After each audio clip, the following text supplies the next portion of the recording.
Vaccinations aren't as bad as most people think, and nor are the nurses. The true facts of vaccinations often get lost by people's misconceptions. We have given the public a chance to clarify their questions on the topic of vaccinations. Let's go find out some answers. What's the difference between immunisations and vaccinations? That's a good question. Vaccination is when you actually get the injection, whereas immunisation is when you receive the vaccine but you become immune to the disease. Why is it necessary to vaccinate my child? It is highly essential to vaccinate your child, so in case if a disease is spreading around, it will minimise the chance of them catching it. The more people who get vaccinated, the less likely a disease will spread around and eventually will die off. What is my child being injected with?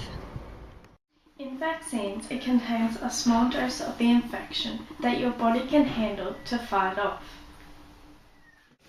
How will I know when vaccinating my children, will there be any side effects with the vaccinations like autism?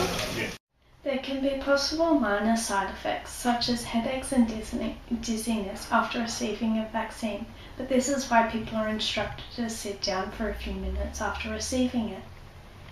There have been many studies over the controversy of vaccines giving children autism, but there has been no correct evidence that supports that this is true. In the show 60 Minutes, there has been a debate that will be showed describing how this is true. In 1998, an explosive report from the British doctor Andrew Wakefield claimed there was a link between autism and the measles, mumps and rubella vaccine. And Vera, like many others, remains convinced. Vaccination of any kind causes autism. So only children who are vaccinated get autism? That's right, yes. That's a heck of a story. It is a heck of a story, yes. And that's just what it was, a story. Fiction, not fact. Last year, Dr Wakefield was struck off the medical register for falsifying his research.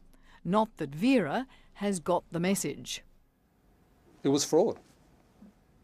And yet, despite that flimsy evidence, once something gets out and there are people looking for answers, particularly with something nasty like autism, it'll just keep going. Should the medical community be more candid about the risks of vaccines, both now and in the past, in order to overcome some of the community anxiety about giving kids the jab? Absolutely. And believe me, if we were concerned about something not working, or particularly something that was actually causing harm, we'd be the first to put up our hands and say, well, let's stop it.